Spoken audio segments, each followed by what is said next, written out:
Hi everyone, welcome to study word classes. तो friends, कल की क्लास में हम लोगों ने यहाँ तक कंप्लीट कर लिया था। ये जो क्लास है यानी ये सीडीपी के क्वेश्चन है। हम लोगों ने कल जो है यहाँ तक कंप्लीट कर लिए थे। अगर आपने कल की क्लास नहीं देखी है तो उसको जाकर के ज्वाइन कर सकते हैं, क्योंकि स्टार्टिंग से आप जब देखेंगे तो पूरा सेट आपको अच्छे से समझ में आ जाएगा। तो स्टार्ट करते हैं आज का जो क्वेश्चन है। हम लोग सीडीपी के आज जो है 15 क्वेश्चन करने वाले हैं, क्योंकि कल की क्लास में हम लोगों ने 15 क्वेश्चन कंप्लीट कर लिए थे। तो स्टार्ट करते हैं आज के जो क्वेश्चन है। चैनल पे पहली बार आए हो तो प्लीज़ वीडियो को लाइक करके चैनल को भी सब्सक्राइब कर लीजिएगा, सो दैट आपको सारी अपडेट जो है टीचिंग से रिलेटेड वो टाइम से मिलती रहती है एंड आपको सीटेट की प्रिपरेशन भी करवाई जाती है। तो आप 3 बजे और 5 बजे की जो क्लास होती है आप उसको ज्वाइन कर सकते हैं। आपका चाहे पेपर 1 हो या फिर आपका पेपर 2 हो, दोनों अच्छे से क्वालिफाई हो जाएंगे, कोई दिक्कत नहीं होगी। तो स्टार्ट करते हैं आज के जो क्वेश्चन है। पहला है क्वेश्चन अदर्शन और रीजन का।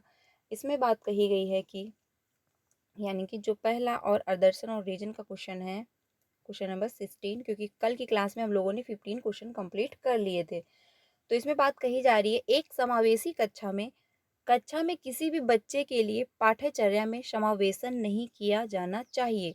यानी कि इंक्लूसिव एजुकेशन कहती है कि हमको बच्चे को इंक्लूड करना चाहिए, लेकिन इसमें बात कही जा रही समावेशन नहीं करना चाहिए। यानी कि कक्षा में किसी भी बच्चे के लिए पाठ्यचर्या में समावेशन नहीं करना चाहिए। यानी जिस बच्चे को समस्या हो रही है तो आप उसके अनुसार अपने पाठ्यचर्या में लचीलापन नहीं लाएंगे, यानी उसके अनुसार अपने एक्टिविटी में जो है परिवर्तन नहीं करेंगे, चेंज नहीं करेंगे। तो ये तो इंक्लूसिव एजुकेशन नहीं कहती है। वो ये कहती है कि जहाँ पर बच्चे की दिक्कत आ रही है, बच्चे की नीड के अनुसार आप अपने मेथड में परिवर्तन ला सकते हैं, उसको क्या है चेंज कर सकते हैं जहाँ पर भी बच्चे को प्रॉब्लम हो रही है, क्योंकि पाठ्यचर्या में लचीलापन लाया जा सकता है। इंक्लूसिव एजुकेशन जो है वो ये बात कहती है, लेकिन यहाँ पर कह दिया गया समावेशन नहीं किया जाना चाहिए। तो क्या है, ये गलत हो जाएगा, यानी आदर्शन जो है वो गलत है। तर्क जो दिया गया है, यदि पाठ्यचर्या में उन्हें लचीलापन प्रदान किया जाता है तो बच्चे प्रभावी ढंग से नहीं सीखते। यानी कि अगर पाठ्यचर्या में लचीलापन दिया गया, बच्चे के अकॉर्डिंग थोड़ा बहुत परिवर्तन किया गया, थोड़ा बहुत चेंज किया गया, तो बच्चे क्या है अच्छे ढंग से सीखेंगे नहीं, बच्चे जो है सीख नहीं पाएंगे। तो ये कहना गलत होगा, बल्कि क्या है बच्चे और अच्छे से सीखेंगे, क्योंकि जहाँ पर दिक्कत हुई है वहाँ पर आपने चेंजमेंट कर दिया, वहाँ पर बच्चे को मदद दे दी, तो बच्चे का प्रोग्रेस होगा, ना कि वो ये नहीं कि उसका प्रोग्रेस नहीं होगा, वो नहीं सीख पाएगा। तो इसका आदर्शन भी गलत दिया गया और तर्क भी जो है वो गलत है। तो आंसर होगा 4 ऑप्शन, यानी ए और आर दोनों सही हैं, लेकिन आर ए की जो है सही व्याख्या नहीं कर रहा, ये भी नहीं होगा। ए सही है लेकिन आर गलत, ये भी नहीं होगा। आंसर होगा 4 ऑप्शन, कि ए और आर दोनों क्या है गलत हो जाएंगे, क्योंकि दोनों स्टेटमेंट जो दिए गए हैं वो है गलत। आंसर हो जाएगा 4 ऑप्शन सही। अगले क्वेश्चन पे चलते हैं। अगला है क्वेश्चन नंबर 17। इसमें कहा गया है कि समावेशी शिक्षा किस प्रकार की स्कूली तंत्र व्यवस्था को प्रस्तावित करती है। यानी इंक्लूसिव एजुकेशन में क्या बात कही जाती है कि स्कूल व्यवस्था कैसी रहे। तो पहला ऑप्शन है विशिष्ट आवश्यकताओं वाले बच्चों की ज़रूरतों को पूरा करने के लिए अनन्य स्कूल का प्रावधान करना। यानी कि जो बच्चों को दिक्कत हो रही है, विशिष्ट आवश्यकता वाले बच्चे जो हैं, उनके लिए आप अलग से विद्यालय प्रावधान करोगे। तो ये आपको नहीं करना, क्योंकि आप बच्चों को अलग थलग नहीं करोगे। आप बच्चों से ये नहीं कहोगे आपको देखने में प्रॉब्लम हो रही है तो आप जो है दूसरे विद्यालय जाएं, या फिर आप उनके लिए दूसरा विद्यालय जो है व्यवस्थित करेंगे। अगला है केवल लड़कियों की शिक्षा को प्रोत्साहित करने की ज़रूरत है। तो ये भी आपका गलत होगा, क्योंकि सिर्फ और सिर्फ लड़कियों की शिक्षा को आप प्रोत्साहित नहीं करेंगे, बल्कि क्या है लड़कों की भी शिक्षा को प्रोत्साहित करेंगे। यानी सभी के लिए जो है समान शिक्षा होनी चाहिए। तो ये भी गलत हो जाएगा। जिसमें जो है केवल दिव्यांग बच्चे शामिल हों, तो सिर्फ और सिर्फ दिव्यांग बच्चों को जो है आप इंक्लूड नहीं करेंगे।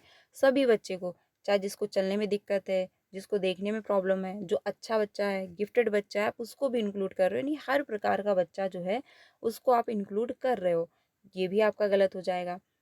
अगला है बच्चों की शारीरिक, संज्ञानात्मक, सामाजिक, भाषिक या किसी प्रकार की अलग अलग स्थिति के बावजूद भी जो है सभी बच्चों को शामिल करना। बिल्कुल सही बात है कि आप बच्चे की कैसी भी, यानी कैसा भी बच्चा देखने में है, जैसा भी उसका बनावट है शरीर का, और आपका संज्ञान यानी बच्चा जैसा भी है, गिफ्टेड बच्चा है या फिर सामान्य बच्चा है, उसको अच्छे से समझ में नहीं आता, या फिर कैसा भी बैकग्राउंड का बच्चा आया है, जैसा भी उसका समाज रहा हो, कोई भी उसकी लैंग्वेज रही हो, कैसी भी स्थिति में आया हो बच्चा, आप उसको क्या है इंक्लूड कर रहे हो, ठीक है, उसकी नीड के अनुसार आप उसकी मदद कर रहे हो, उसका जो है प्रोग्रेस होने में आप उसकी हेल्प कर रहे हो, तो ये आंसर जो है आपका बेस्ट हो जाएगा, क्योंकि इसमें हर बात कही दी गई है कि बच्चे को, चाहे बच्चा देखने में चाहे जैसा भी हो, बच्चे का दिमाग चाहे जैसा भी हो, बच्चा किसी भी बैकग्राउंड का हो, उसकी लैंग्वेज चाहे जैसी हो, आप उसको इंक्लूड कर रहे हो, तो आंसर हो जाएगा 4 ऑप्शन सही।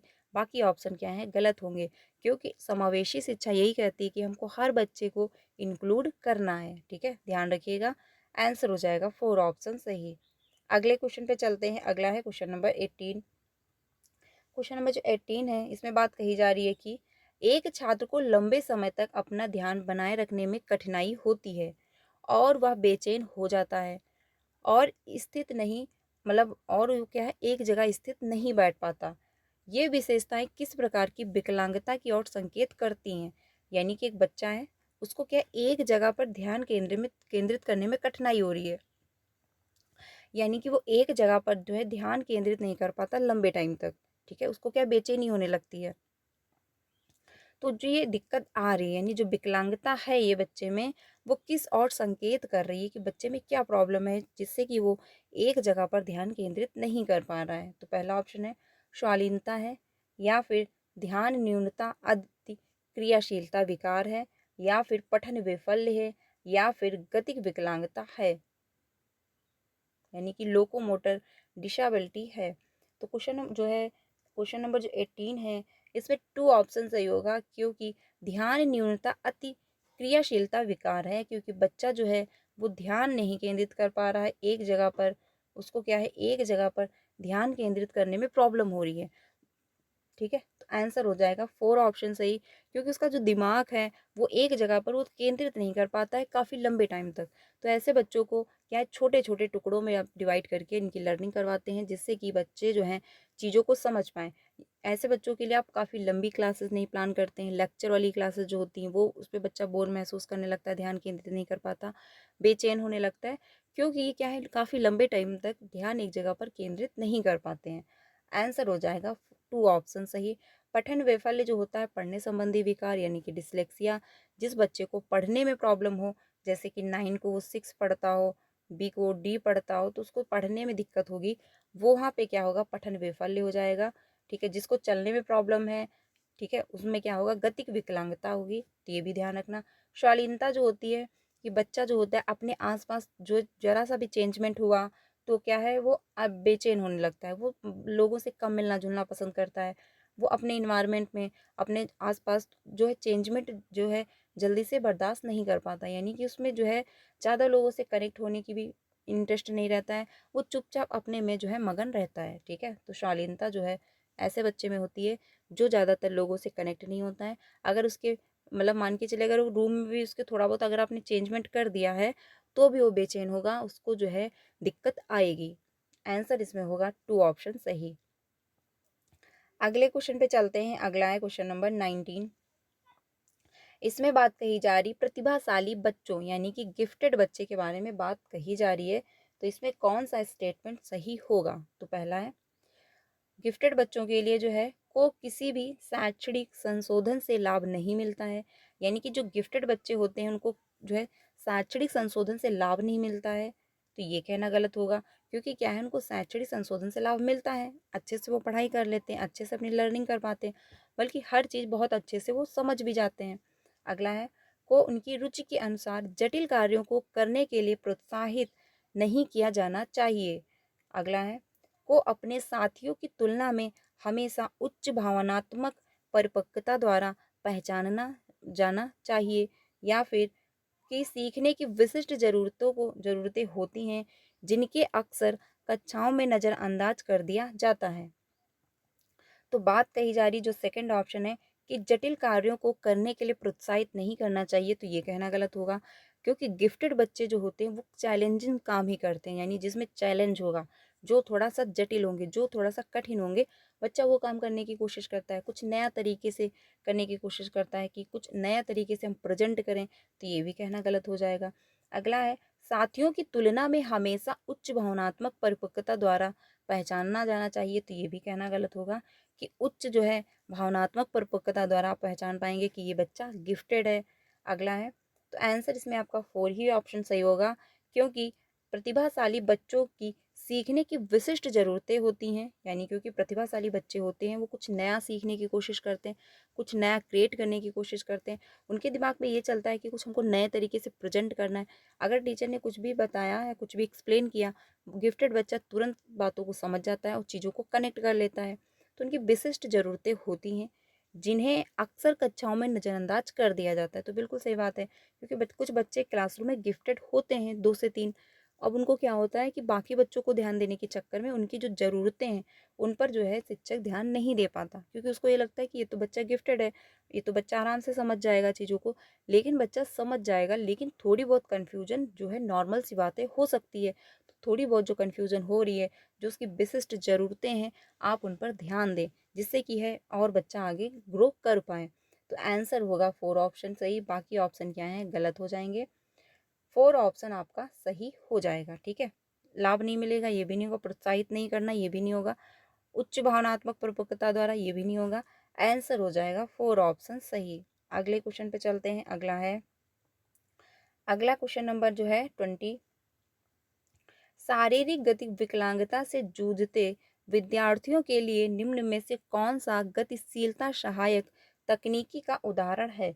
यानी कि जो बच्चे को चलने में प्रॉब्लम हो रही है, उसके लिए, यानी कि बच्चे को क्या है, गति यानी शारीरिक गति विकलांगता है बच्चे को, यानी चलने में प्रॉब्लम हो रही है, तो सहायक तकनीकी का उदाहरण कौन सा होगा, यानी कौन सी तकनीकी जो है बच्चे को मदद करेगी चलने में? तो पहला है व्हील चेयर, या फिर पहिया वाली कुर्सी जो होती है, या फिर बड़ी मुद्रित किताबें होंगी, या फिर शब्द सुझाव सॉफ्टवेयर होगा, या फिर स्पर्श सामग्री। तो स्पर्श सामग्री जो होती है वो किसके लिए प्रयोग की जाती है? जिस बच्चे को देखने में समस्या हो। तो बच्चे को देखने में समस्या नहीं हो रही है, बच्चे को क्या है, चलने में प्रॉब्लम है, तो ये आपका नहीं होगा। शब्द सुझाव सॉफ्टवेयर, ये भी आपका आंसर नहीं होगा, क्योंकि बच्चे को यहाँ पर शारीरिक गति विकलांगता है, ना कि उसको समझने में प्रॉब्लम है, ना तो उसको देखने में समस्या है। बड़ी मुद्रित किताबें, तो ये भी आपका नहीं होगा, क्योंकि बच्चे को देखने में अगर प्रॉब्लम होती, तो आप बड़ी मुद्रित किताबें जो है प्रयोग कर सकते थे, जिसमें बड़ा बड़ा लिखा होगा अक्षरों में, तो बच्चे को थोड़ा बहुत समझ में आएगा। तो इसमें आंसर होगा आपका फर्स्ट ऑप्शन, यानी व्हील चेयर का आप प्रयोग करेंगे, जिसमें बच्चा बैठ करके क्या है, एक जगह से दूसरी जगह मूव कर पाएगा, ठीक है? क्योंकि उसको क्या है, चलने में समस्याएं हो रही हैं, तो चलने की समस्याएं किससे दूर होंगी? व्हील चेयर से दूर होंगी। आप इसका प्रयोग करके बच्चे को एक जगह से दूसरी जगह जो है वो बच्चा मूव कर लेगा, उसको चलने में प्रॉब्लम नहीं होगी, वो आराम से इसमें बैठ करके जा सकता है। आंसर हो जाएगा 4 ऑप्शन, यानी आंसर हो जाएगा फर्स्ट ऑप्शन सही। बाकी ऑप्शन क्या है आपके गलत हो जाएंगे, क्योंकि बच्चे को देखने में अगर प्रॉब्लम होती, तो आप स्पर्श सामग्री का प्रयोग कर सकते थे। शब्द सुझाव सॉफ्टवेयर, बच्चे को अगर शब्दों की दिक्कत हो रही तो आप उसका प्रयोग करेंगे। बड़ी मुद्रित किताबें, बच्चे को देखने में प्रॉब्लम है तो आप इसका प्रयोग कर सकते थे। लेकिन यहाँ पर बच्चे को चलने में समस्या हो रही है, तो इस वजह से फर्स्ट ऑप्शन सही होगा। अगले क्वेश्चन पे चलते हैं। अगला है 21st। इसमें बात कही जा रही है कि 21st में निम्न में से कौन सा कारक सीखने की अभिप्रेरणा को बढ़ावा देता है? यानी कि कौन सा इसमें ऑप्शन है जो सीखने को जो है प्रेरित कर रहा होता है? तो पहला ऑप्शन है बहुत आसान या फिर बहुत जटिल लक्ष्य चुनने की प्रवृत्ति है, या फिर लक्ष्यों की पूर्ति करने में खुद की संतुष्टि है, या फिर बाहरी कारक हैं, या फिर विफलता से बचने की अभिप्रेरणा है। तो कौन सा इसमें जो है ऑप्शन सही होगा? ऑप्शन हो जाएगा सेकंड ऑप्शन, क्योंकि जो है कौन सा कारक सीखने की अभिप्रेरणा को बढ़ावा देगा? तो लक्ष्यों की पूर्ति करने में खुद की संतुष्टि, यानी कि बच्चा जो है लक्ष्यों को पूरा करना चाह रहा है, और खुद की संतुष्टि यानी कि उसको पसंद है कि हाँ हमको ये करना है। जैसे कि बच्चे को अगर डांसिंग पसंद है और वो पूरा टाइम बिजी रह रहा है, लेकिन वो क्या करेगा, उसको पसंद है तो वो थोड़ा बहुत टाइम निकाल लेगा, थोड़ा बहुत टाइम मैनेज करके वो अपने डांसिंग की प्रैक्टिस के लिए टाइम निकाल लेगा, क्योंकि क्या है, उसको वो पसंद है। तो जो चीज़ पसंद होती है बच्चे को, वो उसमें अच्छा परफॉर्म कर रहा होता है। अच्छे से उसको समझ रहा होता है, उसको इंटरेस्ट आ रहा होता है, तो लक्ष्यों की पूर्ति करने में खुद की संतुष्टि जो होगी वो अभिप्रेरणा को बढ़ावा देगी, वो मोटिवेशन को बढ़ावा देगी कि हाँ मुझे ये सीखना है। जैसे कि आपको जो चीज़ पसंद होगी करना वो आप कर लोगे, उसके लिए आपको कोई मोटिवेट नहीं करेगा, उसके लिए आपको कोई कहेगा नहीं कि आपको ये काम करना है, आपको पसंद है तो आप कर रहे हो। तो उसमें क्या है, अभिप्रेरणा को आपको खुद से अभिप्रेरणा को बढ़ावा मिलेगा, यानी कि आप अपने लक्ष्यों की पूर्ति कर रहे होगे और साथ में खुद की संतुष्टि भी उसमें हो रही होगी, क्योंकि आपको जो पसंद होगा आप वो करोगे तो आप संतुष्ट रहोगे। आंसर हो जाएगा सेकंड ऑप्शन सही। बाहरी कारक यानी बाहरी जो रीजन होते हैं, जैसे कि आप इसलिए कर रहे हो क्योंकि आपको पुरस्कार चाहिए या फिर आपको किसी को इम्प्रेस करना है, तो वो बाहरी रीजन हो जाता है, जिनको कहते हैं एक्सटर्नल मोटिवेशन। बल्कि क्या है, इंटरनल मोटिवेशन जो है बेस्ट होता है, ये काफ़ी लंबे टाइम तक चलता है। विफलता से बचने की अभिप्रेरणा तो ये आपका बाहरी हो गया, यानी इसका रीजन बाहर है कि आप इसलिए पढ़ रहे हो कि कहीं फेल ना हो जाओ, तो ये इसका रीजन क्या है, बाहर है, यानी एक्सटर्नल मोटिवेशन आ रहा है इसमें। बहुत आसान या बहुत कठिन लक्ष्य चुनने की प्रवृत्ति, ये भी आपका नहीं होगा। आंसर होगा सेकंड ऑप्शन सही। अगले क्वेश्चन पे चलते हैं। अगला है क्वेश्चन नंबर 22। मध्य विद्यालय में बच्चे सक्रिय रूप से अर्थ का निर्माण किस प्रक्रिया द्वारा नहीं करते। क्वेश्चन को ध्यान से देखिएगा, नहीं लिखा हुआ है, तो कौन सा इसमें ऑप्शन सही होगा जिसमें बच्चे सक्रिय रूप से अर्थ निर्माण की प्रक्रिया जो है नहीं करते हैं, तो इसमें कौन सा ऑप्शन सही होगा। पहला है खेल, सामग्री के साथ प्रयोग, या फिर साथियों और वयस्कों के साथ बातचीत, या फिर बार बार वेधन।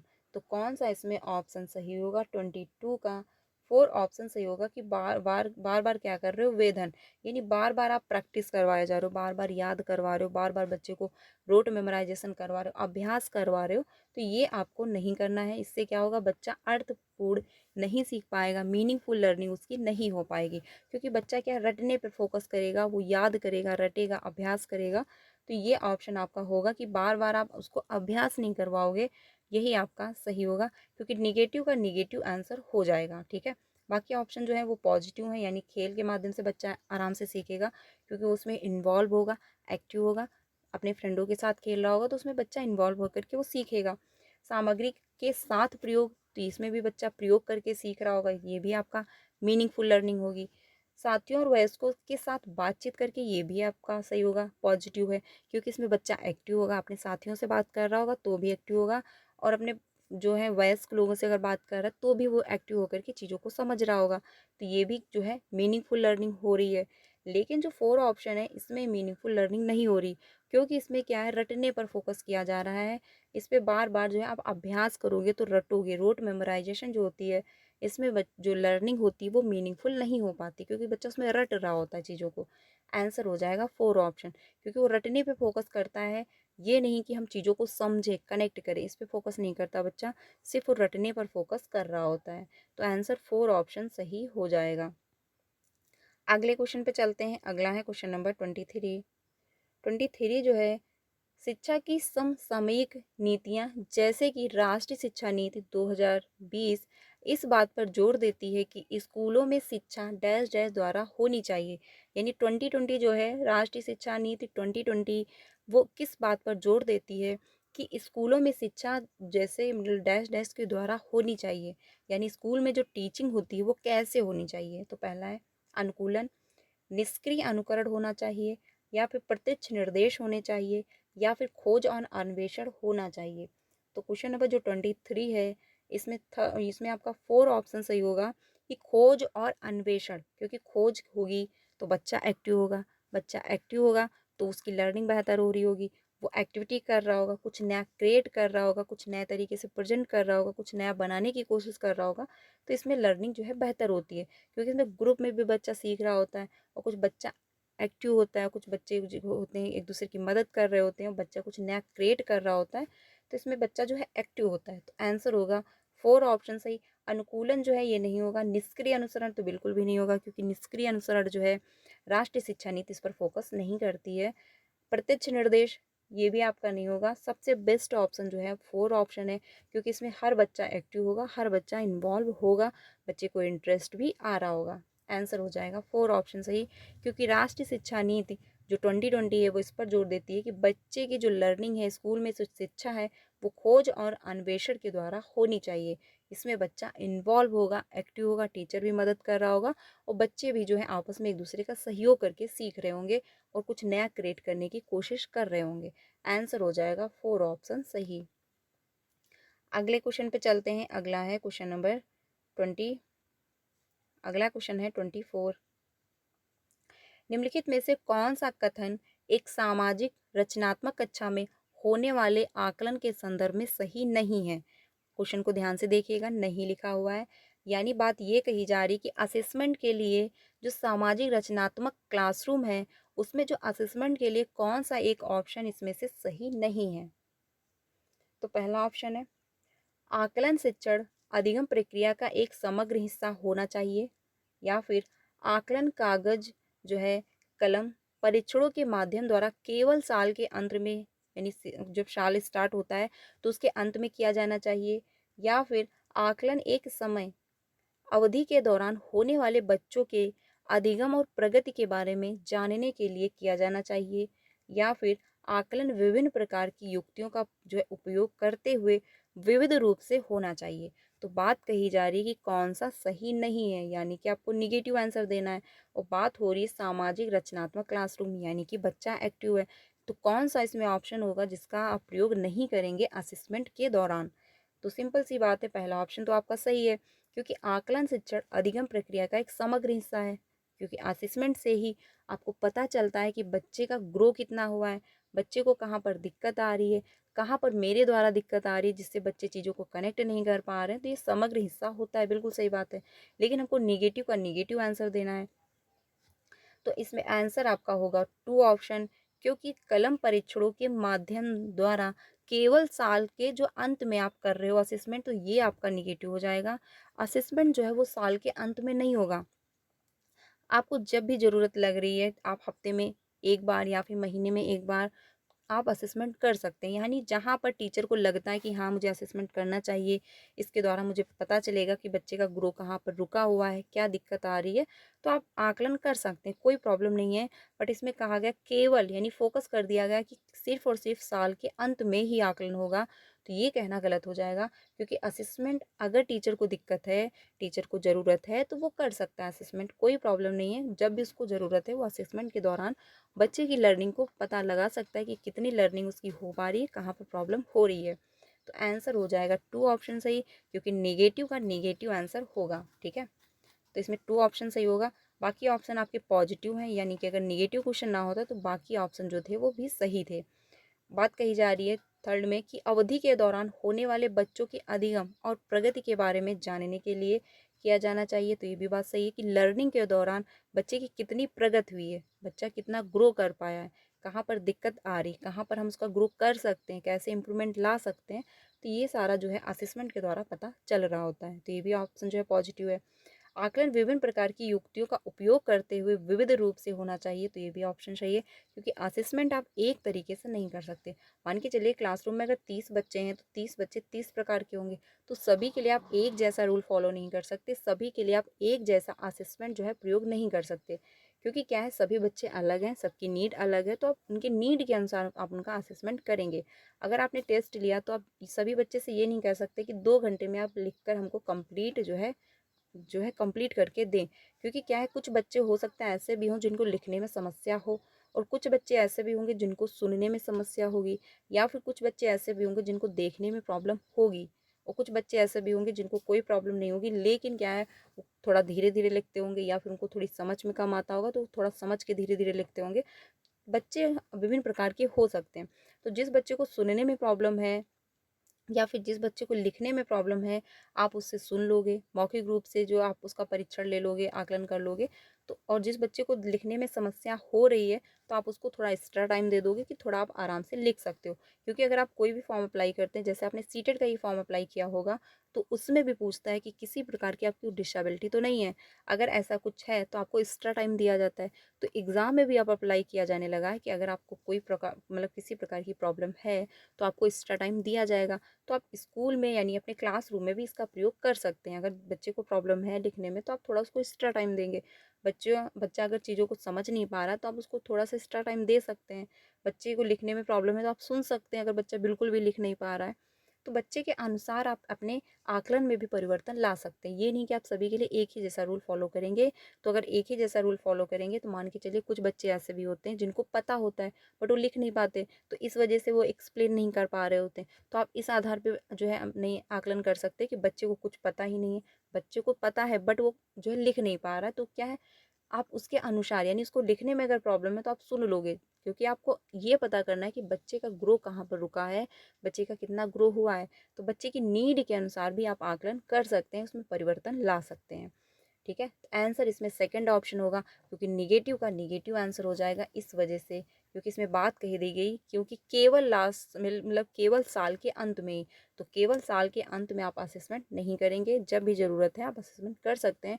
और असेसमेंट कोई एक प्रकार से नहीं किया जा सकता, इसमें परिवर्तन लाया जा सकता है, बच्चे की नीड के अनुसार आप कर सकते हो।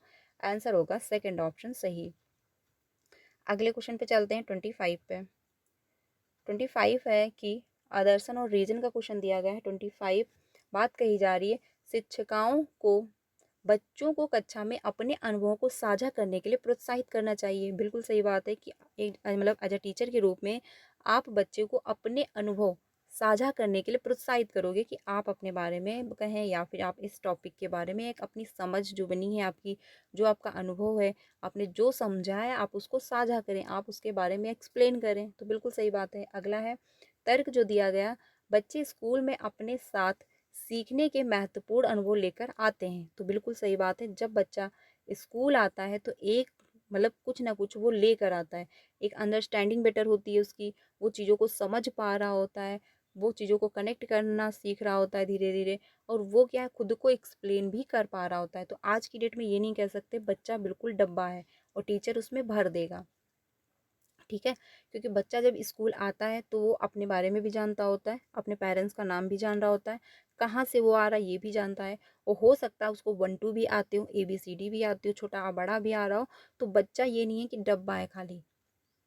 ठीक है, एक महत्वपूर्ण अनुभव के साथ वो आता है, कुछ वो सीख करके कुछ अपनी मदर टंग भी लेकर आता है। तो बहुत कुछ चीज़ें वो लेकर आ रहा होता है, एक अपनी समझ एक अपना अनुभव भी लेकर आ रहा होता है विद्यालय।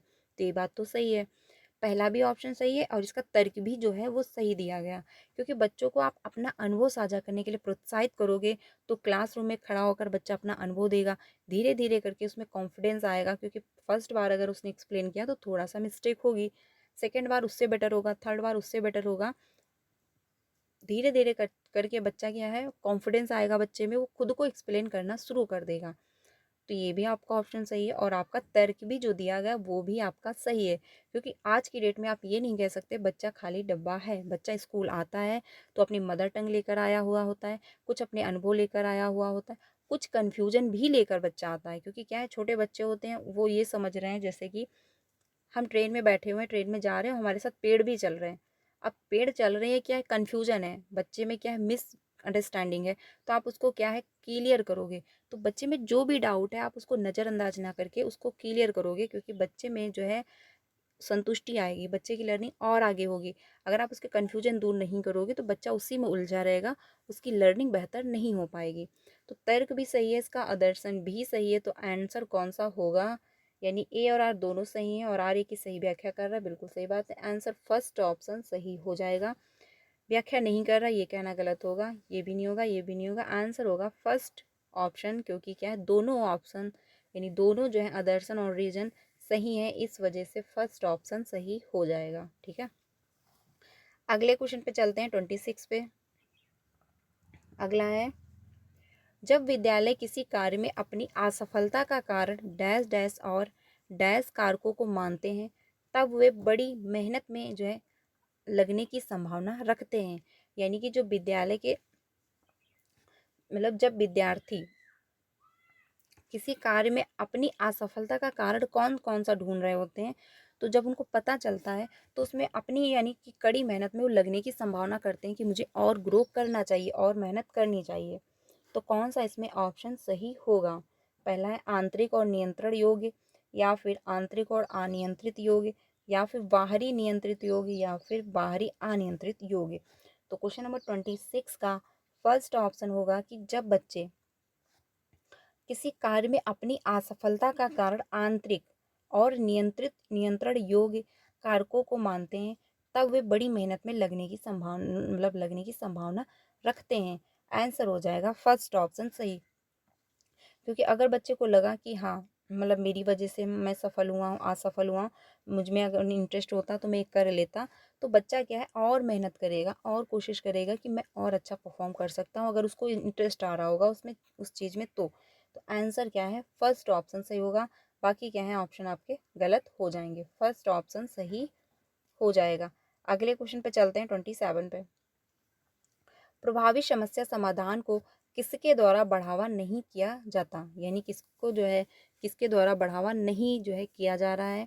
तो पहला है प्रॉब्लम सॉल्विंग की बात हो रही है, तो पहला है बच्चों को विचार मंथन करने और चर्चा के लिए प्रोत्साहित करना, इस पर बढ़ावा नहीं दिया जा रहा है। या फिर बच्चों को सहज अनुमान लगाने के लिए प्रोत्साहित करना, कि आप बच्चों से कहेंगे थोड़ा बहुत आप अनुमान लगाएं।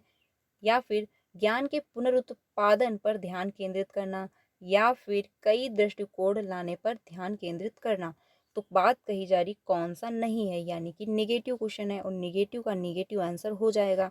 तो पहला ऑप्शन तो सही है कि आप बच्चे को समझा रहे हो, बच्चे को प्रोत्साहित करते हो कि विचार मंथन करे, विचार मंथन और उस पर चर्चा करे कि ये जो प्रॉब्लम है, ये प्रॉब्लम आई कहाँ से, किस वजह से प्रॉब्लम एक क्रिएट हुई है, क्या इसमें दिक्कत आई है, कैसे इसका हम सोल्यूशन निकाल सकते हैं। ठीक है, तो बच्चा पहले विचार मंथन करेगा, आप उसको प्रोत्साहित कर रहे हो तो ये तो पॉजिटिव है।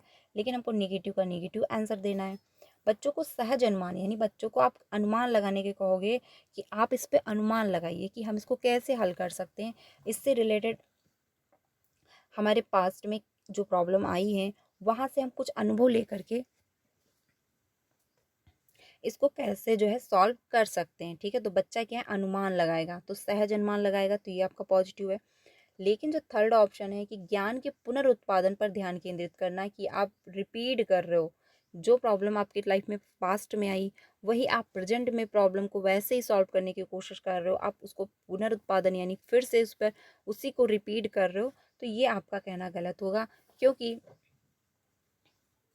ना तो प्रॉब्लम एक जैसी होती और ना ही उसका सोल्यूशन एक जैसा होगा। ठीक है, क्योंकि हर प्रॉब्लम अलग है तो उसका सोल्यूशन भी जो है वो अलग प्रकार से होगा। सभी के लिए आप एक जैसा रूल फॉलो नहीं कर सकते। आंसर हो जाएगा थर्ड ऑप्शन सही। कई दृष्टिकोण लाने पर ध्यान केंद्रित करना, ये तो ऑप्शन सही है कि आप अलग प्रकार के दृष्टिकोण पर ध्यान दे रहे हो, सब पक्षों पर ध्यान दे पा रहे हो कि हाँ प्रॉब्लम जो है ये कैसी है, क्या समस्या है, तो ये तो पॉजिटिव है। लेकिन थर्ड ऑप्शन जो है वो आपका सही होगा कि सभी के लिए आप एक जैसा रूल फॉलो नहीं कर सकते। ठीक है, तो आंसर कौन सा होगा, थर्ड ऑप्शन सही हो जाएगा।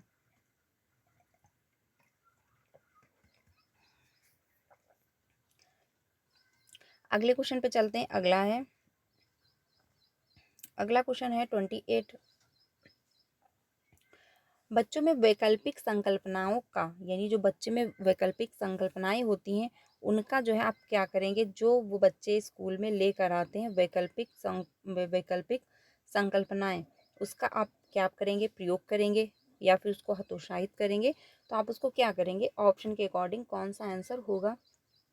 पहला है शिक्षकों को द्वारा दृढ़ता से हतोत्साहित किया जाना चाहिए, यानी जो बच्चे मिसकॉन्सेप्ट लेकर आए हैं आप उनको क्या है हतोत्साहित करोगे, तो बिल्कुल भी नहीं किया है, बल्कि उनकी जो कन्फ्यूजन है आप उसको क्लियर करोगे। शिक्षकों द्वारा अनदेखा किया जाना, यानी आप उनको अनदेखा कर दोगे, ये भी आपको नहीं करना। होना न केवल बच्चों में बल्कि वयस्कों में भी एक प्राकृतिक घटना है, यानी जो वैकल्पिक संकल्पनाएं होती हैं वो क्या है, वैकल्पिक संकल्पनाओं का होना न केवल बच्चों में बल्कि वयस्कों में भी एक प्राकृतिक घटना है। या फिर होना बच्चों की कम मानसिक समझ का एक निश्चित संकेत है, कि बच्चे कम समझ पा रहे हैं, इस वजह से उनमें क्या है वैकल्पिक संकल्पनाएं बनी, यानी मिस कॉन्सेप्ट बना हुआ है। तो ये कहना गलत होगा, बल्कि क्या है थर्ड ऑप्शन सही होगा। क्योंकि जरूरी नहीं कि बच्चों में ही मिसकॉन्सेप्ट बना हुआ हो, वयस्कों में भी हो सकता है, क्योंकि कन्फ्यूजन कहीं भी किसी के द्वारा भी क्रिएट हो सकती है, किसी को भी कन्फ्यूजन हो सकती है। तो आप उसको क्या है, इसमें थर्ड ऑप्शन सही होगा। आप ये नहीं कह सकते कि बच्चों को समझने में, यानी उनके पास कम मानसिक क्षमता है इस वजह से उनमें क्या है मिसकॉन्सेप्ट बना हुआ है, तो ये आपका नहीं होगा। यानी वैकल्पिक है संकल्पनाओं का बच्चों में ना केवल वयस्कों में भी प्राकृतिक घटना है, तो आंसर होगा थर्ड ऑप्शन सही। जैसे कि कुछ कॉन्सेप्ट यानी कहीं पे कन्फ्यूजन वयस्कों के द्वारा भी हो जाती है और कहीं पर बच्चों के द्वारा भी होती है। तो ये आप नहीं कह सकते कि सिर्फ बच्चों को होगी, और आप उसको हतोत्साहित भी क्लासरूम में नहीं करेंगे, बल्कि क्या है, जो भी बच्चे में वैकल्पिक संकल्पनाएं बनी हुई हैं आप उसको क्या है सॉल्व करेंगे, प्रोत्साहित करेंगे, उसको जो है अनदेखा नहीं करेंगे। ठीक है, आंसर हो जाएगा थर्ड ऑप्शन सही। अगले क्वेश्चन पे चलते हैं 29 पे। निम्न में से किस विश्वास का जो है सीखने पर नकारात्मक प्रभाव पड़ेगा, यानी कि कौन सा ऐसा है जो विश्वास सीखने पर नकारात्मक प्रभाव डालेगा, यानी कि नेगेटिव इफेक्ट डालेगा। तो पहला है, मैं लड़की हूँ इसीलिए मैं गणित में अच्छा प्रदर्शन नहीं करती और ना ही कभी जो है कर पाऊंगी। तो ये जो है यानी कि जो है नकारात्मक प्रभाव डालेगा। या फिर हमारे प्रयास का जो है नंबर लाने में महत्वपूर्ण योगदान है, यानी जो प्रयास किए गए उससे हमारे नंबर अच्छे आए, तो ये आपका तो पॉजिटिव है, क्योंकि क्या है आपके नंबर अच्छे आए, आपने प्रयास किया। अगला है, अगर मैं ज़्यादा पढ़ती तो मैं परीक्षा में बेहतर कर सकती थी, तो ये भी आपका पॉजिटिव है, अगर कोशिश की गई होती तो हम बेहतर कर सकते थे। अपने सीखने को सुसाधित करने के लिए मैं कैसे सीखती हूँ, मुझे इस पर जो है मनन करने की आवश्यकता है, तो ये भी आपका सही है, क्योंकि मैं कैसे सीखती हूँ, मेरी लर्निंग कहाँ पर रुकी हुई है, कैसे मेरा ग्रो हो रहा है, कहाँ पर हम कैसे प्रयोग कर रहे हैं। तो अगर आप एनालिसिस कर रहे हो, जैसे कि मैं लास्ट में कहती हूँ, आप लोग अपना कमेंट में स्कोर बताइएगा। तो अब स्कोर बताने का क्या, आपका दिमाग में तुरंत प्रोसेस चलता है कि हाँ मैंने कितने क्वेश्चन अटेंड किए हैं और कितने मेरे क्वेश्चन सही हुए हैं और कितने मेरे क्वेश्चन गलत हुए हैं। अगर मैं ये ना कहूँ कि आप लोग कमेंट में अपना स्कोर बताइएगा, तो आप ध्यान नहीं दोगे कि आपने कितने क्वेश्चन अटेंड किए और कितने आपके सही हुए हैं और कितने गलत हुए, कौन सा टॉपिक गलत हुआ है। लेकिन मैं ये कह देती हूँ लास्ट में कि आप लोग अपना स्कोर मेंशन करिए, तो आप एनालिसिस करते हो तुरंत कि हाँ मेरे कितने क्वेश्चन सही हुए और कितने मेरे आंसर गलत हो रहे हैं। तो ये प्रोसेस होता है, जब आप खुद से मनन करोगे, एनालिसिस करोगे, तो लर्निंग बेहतर होती है। तो ये तो पॉजिटिव है। लेकिन इसमें नकारात्मक प्रभाव जो डाल रहा है वो फर्स्ट ऑप्शन है कि मैं लड़की हूँ इसीलिए मैं गणित में जो है अच्छा प्रदर्शन नहीं कर सकती और ना ही कभी कर पाऊंगी। तो ये एक नकारात्मक है, क्योंकि आपने सोच लिया कि मैं लड़की हूँ इसलिए मैं मैथ में वीक हूँ और ना ही मैं कभी मैथ सीख पाऊंगी। क्योंकि क्या है, एक धारणा बनी हुई कि जो लड़कियां होती हैं मैथ में कमज़ोर होती हैं, लड़के भी मैथ में कमज़ोर होते हैं। ये तो नहीं कहीं किसी कहीं पे बुक में लिखा है कि जो लड़कियां हैं वो मैथ में कमज़ोर ही होंगी या फिर लड़के जो हैं वो मैथ में स्ट्रांग ही होंगे। कुछ लड़के भी होते हैं मैथ में वीक होते हैं, कुछ लड़कियां जो है मैथ में बहुत अच्छी होती हैं। इसका बेस्ट एग्जांपल जो शकुंतलम, जो अगर वो मैथ में लड़की मतलब एक महिला होकर के वो लड़की मतलब महिला होकर के उन्होंने मैथ में अच्छा परफॉर्म किया। तो ये कहना गलत हो जाता है कि लड़की है इसलिए मैथ में वीक है, या फिर लड़का है तो इसलिए उसको जो है ड्राइंग अच्छी नहीं आती, तो ये कहना गलत होगा। आप जिसको टाइम दे रहे हो, जिस पर प्रैक्टिस कर रहे हो, जिसको समय दे रहे हो, जिस पर आप मेहनत कर रहे हो, वो आपका बेस्ट होगा। अगर आप मैथ पे अपना फोकस कर रहे हो, मैथ को पढ़ रहे हो, अच्छे से समझ रहे हो, प्रैक्टिस कर रहे हो, टाइम दे रहे हो, तो आपकी मैथ भी अच्छी हो सकती है। ये नहीं कि आप लड़की हो इसलिए आपकी मैथ वीक है, या फिर ये नहीं आप लड़के हो इसलिए आपकी मैथ स्ट्रांग है। इसका बेस्ट एग्जाम्पल जो शकुंतलम है। तो ये आंसर यानी ये आंसर जो है आपका नकारात्मक प्रभाव डाल रहा है कि लड़की हूँ इसलिए मैथ में वीक हूँ। तो ये कहीं नहीं लिखा कि अब लड़कियां जो है मैथ में वीक ही होती हैं।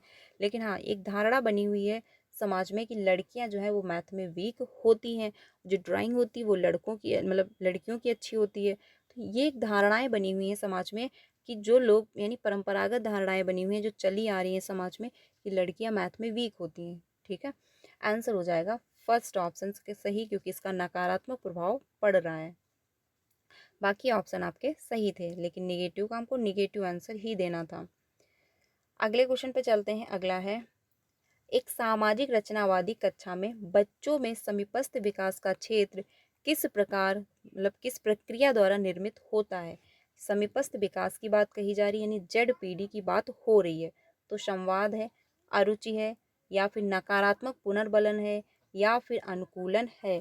तो कौन सा इसमें ऑप्शन सही होगा। बात कही जा रही है कि रचनावादी कक्षा में बच्चों में समीपस्थ विकास का क्षेत्र किस प्रक्रिया द्वारा निर्मित होता है। तो फर्स्ट ऑप्शन होगा संवाद के द्वारा, क्योंकि जहाँ पर भी डिस्कशन होगा, बातचीत हो रही होगी, एक दूसरे से कम्युनिकेशन हो रहा होगा, एक दूसरे से बातचीत करेंगे लोग, अंतःक्रिया करेंगे, तो वहाँ पर जो है मतलब अच्छा होगा, वहाँ पर जो है एक दूसरे से कनेक्ट होंगे, लोग सीखेंगे। तो समीपस्थ विकास का क्षेत्र यानी कि आपकी संभावना है कि आप यहाँ तक ग्रो करोगे। तो जब तक आप किसी से संपर्क में नहीं आओगे, किसी से बात नहीं करोगे, तो क्या आप सामने वाले व्यक्ति से सीख सकते हो? जैसे कि आप मान के चलिए आपको मैथ में एक सवाल नहीं आ रहा है, एक क्वेश्चन आपसे नहीं हो पा रहा है, अब आपको उसको सॉल्व करना है, तो आप किसी की मदद लोगे, जिससे भी आप मदद ले रहे हो, अपने भाई से ले रहे हो, अपने फ्रेंड से ले रहे हो, अपने कोई ग्रुप सर्कल से ले रहे हो, किसी से भी, या टीचर से मदद ले रहे हो, या फिर आप यूट्यूब की भी हेल्प ले रहे हो। तो आप किसी से अगर जुड़ोगे तो किसी ना किसी लैंग्वेज में जुड़ोगे, आप डिस्कस करोगे, तभी जाके आपको चीज़ें समझ में आएंगी। तो संवाद होगा तभी जाकर आपका जो है चीज़ों को कनेक्ट कर पाओगे, सीख पाओगे। तो संवाद जो है ये आपका बेस्ट ऑप्शन होगा, क्योंकि सामाजिक रचनावादी में क्या होता है, लैंग्वेज को सॉरी मतलब बातचीत करने को, चर्चा को, संवाद को महत्वपूर्ण माना जाता है, क्योंकि इसके ही माध्यम से हम सारी बातें समझ पा रहे होते हैं। यानी कि अगर हम किसी चीज़ को समझ पाएंगे तो किसी ना किसी लैंग्वेज में ही समझ पाएंगे। ये तो नहीं कि हम चीज़ें बिना लैंग्वेज के ही समझ रहे हैं। अगर कोई इशारा भी कर रहा है तो मौखिक बात हम समझ लेते हैं, सांकेतिक लैंग्वेज में हम समझ लेते हैं, लिखित भाषा में हम समझ पाते हैं। तो ये सारी किसी न किसी लैंग्वेज में हम सीखेंगे, कोई भी अगर हम चीज़ सीख रहे हैं। आंसर होगा फर्स्ट ऑप्शन सही। अब 1 मिनट में हम लोग जेड और आपका इसके फोल्डिंग क्या है, ठीक है, और MKO क्या है वो समझ लेते हैं। तो सबसे पहले बात करते हैं, देखिए ये आपका है जो है सर्कल, यहाँ पे मतलब मान के चलिए आप यहाँ पर खड़े हैं। अब आपकी संभावना थी खुद से इतना करने की, आपने क्या किया, इतना आपको आता था खुद से। अब आपको लगता है कि मेरा ग्रो यहाँ तक भी हो सकता है, लेकिन इसके लिए आपको मदद चाहिए, क्योंकि खुद से तो आपने यहाँ तक कर लिया, परफॉर्म अच्छा किया। बट अब आपको लग रहा है कि मेरा मतलब मैं ग्रो यहाँ तक कर सकता हूँ, लेकिन अब आप खुद से नहीं कर सकते, अब आपको चाहिए किसी की मदद। तो जिसकी मदद चाहिए, यानी A to Z कोई भी हो सकता है, आपका रिलेटिव हो सकता है, आपका फ्रेंड हो सकता है, आपकी बहन हो सकती है, आपका भाई हो सकता है, कोई टीचर हो सकता है, कोई भी हो सकता है, एज में छोटा हो या बड़ा हो, कोई भी A to Z हो सकता है, आपके पेरेंट्स भी हो सकते हैं। तो जिसकी भी आप मदद ले रहे हो, जिसके द्वारा भी आपको मदद दी जा रही है, तो जो मदद दे रहा है इस टाइम वो कौन हो जाएगा आपके लिए, MKO हो जाएगा। ठीक है। और जो ये दायरा है, यानी कि आप खुद से कर पा रहे थे और आपकी संभावना थी कि किसी की मदद मिल जाए तो आप यहाँ तक ग्रो कर लोगे, तो ये इसके बीच का जो ये क्षेत्र होता है ये आपका होता है ZPD। ठीक है, ये ZPD आपका होता है, क्योंकि आप खुद से जितना कर पाए और आप किसी की मदद से कर पा रहे हो, तो उसके बीच का जो क्षेत्र होता है वो होता है ZPD। अब जो मदद दी जा रही थी जो कि दिख नहीं रही है, उसको कहते हैं इसके फोल्डिंग। ये ध्यान रखना बस, वाइगोस्की की थ्योरी में 3 टर्म जो हैं इंपॉर्टेंट हैं, कि MKO क्या है, इसके फोल्डिंग क्या है और ZPD क्या है। तो अगर आपने 3 बातें समझ ली और साथ में इन्होंने भाषा को महत्वपूर्ण माना, ठीक है, समाज समाज को, संस्कृत को, कल्चर को इन्होंने महत्वपूर्ण माना। बाकी अगर आप ये सारी बातें समझ लेते तो वाइगोस्की की थ्योरी में आप अच्छे से समझ जाएंगे, और वाइगोस्की की थ्योरी से क्वेश्चन ज़्यादा पूछे भी जाते हैं। तो इसलिए ध्यान रखना, MKO कौन है, जो हमको मदद दे रहा है। अब MKO कोई भी हो सकता है, आप में छोटा हो सकता है, आप में आपसे एज में बड़ा हो सकता है, A to Z कोई भी हो सकता है। ठीक है। लेकिन एक बात और है, जो आपको मतलब जिससे भी आप नॉलेज ले रहे हो, तो ये ज़रूरी नहीं कि वो हर क्षेत्र में आपसे बेहतर होगा, और ये ज़रूरी भी नहीं कि हर क्षेत्र में बेहतर नहीं भी होगा। ठीक है। उस टॉपिक के लिए, यानी जिस टॉपिक के लिए आपने मदद ली, जिस भी काम के लिए आपने मदद ली है, उस काम के लिए वो आपके लिए MKO हो जाएगा। हो सकता है जैसे कि मान के चलिए आपको मैथ में क्वेश्चन नहीं आ रहा था, आपने अपने फ्रेंड से जो है हेल्प ले ली। अब फ्रेंड से जो हेल्प ली, वो उस मैथ का जो क्वेश्चन सॉल्व करने में वो क्या हो गया, आपके लिए MKO हो गया। अब आपके फ्रेंड को जो साइंस में दिक्कत हुई, अब उसको साइंस समझ में नहीं आ रही, अब आपको साइंस बहुत अच्छी आती है, तो आपने साइंस में उसकी मदद कर दी, तो उस फ्रेंड के लिए आप हो जाओगे MKO। यानी कि कहने का मतलब ये है कि जो जिससे भी आप मदद ले रहे हो, जरूरी नहीं कि वो हर फील्ड में बेस्ट होगा, वो हर फील्ड में आपके लिए MKO बनेगा। जिससे भी आप मदद ले रहे हो उस टॉपिक के लिए वो व्यक्ति आपके लिए MKO हो जाएगा। यानी कि उससे हम कुछ सीख रहे हैं, कुछ वो हमारी मदद कर रहा है। और जो मदद कर रहा है, जो कि दिख नहीं रही बट हेल्प दी जा रही है, वो क्या है, टेम्परेरी हेल्प होती है। अब ये तो नहीं वो आपको परमानेंट आपके क्वेश्चन सॉल्व करवाया जा रहा है, नहीं। एक क्वेश्चन दिक्कत हुआ, आपने पूछ लिया, आपका जो है आपको समझ में आ गया, आप आगे बढ़ गए, आप आगे क्वेश्चन करने लगे, तो ये जो टेम्परेरी हेल्प मिली उसको कहते हैं इसके फोल्डिंग। यानी ये तो नहीं वो परमानेंट आपके सारे क्वेश्चन सॉल्व कराता जाएगा। ठीक है। तो ये ध्यान रखना, ZPD यानी आपकी संभावना जहाँ, यानी आप खुद से जहाँ तक कर पाए और आपकी संभावना थी कि जहाँ तक आप ग्रो कर पाओगे, तो उसके बीच का जो क्षेत्र होता है वो होता है ZPD। आंसर होगा फर्स्ट ऑप्शन सही। बाकी क्या है, अनुकूलन आपका पियाजे की थ्योरी में जाता है, नकारात्मक पुनर्बलन होगा नहीं, अरुचि आपका होगा नहीं, आंसर होगा फर्स्ट ऑप्शन सही। तो फ्रेंड्स आज के लिए इतना ही। 15 क्वेश्चन कल की क्लास में हम लोगों ने डिस्कस किए थे, आज भी हम लोगों ने 15 क्वेश्चन कंप्लीट किए। तो कमेंट में अपना स्कोर ज़रूर बताइएगा। ये क्वेश्चन सारे प्रीवियस का पूरा एक सेट था। तो 3 बजे की क्लास में आप लोग प्रीवियस के क्वेश्चन की प्रैक्टिस करने के लिए मेरे साथ जुड़ सकते हैं। यहाँ पर हम लोग प्रीवियस के क्वेश्चन की प्रैक्टिस कर रहे हैं 3 बजे की क्लास में, ठीक है। तो प्रीवियस के क्वेश्चन की अगर आप प्रैक्टिस करना चाहते हैं तो 3 बजे की क्लास ज्वाइन करिएगा। 5 बजे की क्लास में हम लोग सोशल साइंस डिस्कस करते हैं पेपर 2 के लिए, तो वो भी आप क्लास ज्वाइन कर सकते हैं। तो आज के लिए इतना ही। कमेंट में अपना स्कोर, और चैनल पर पहली बार आए हो तो प्लीज़ वीडियो को लाइक करके चैनल को भी सब्सक्राइब कर लीजिएगा, सो दैट आपको सारी अपडेट जो है टीचिंग से रिलेटेड वो टाइम से मिलती है, एंड आपको सीटेट की प्रिपरेशन भी करवाई जाती है। तो वीडियो अच्छी लगी तो लाइक करिएगा एंड अपने सारे फ्रेंड को शेयर करिएगा। मिलते हैं नेक्स्ट वीडियो में। Thank you.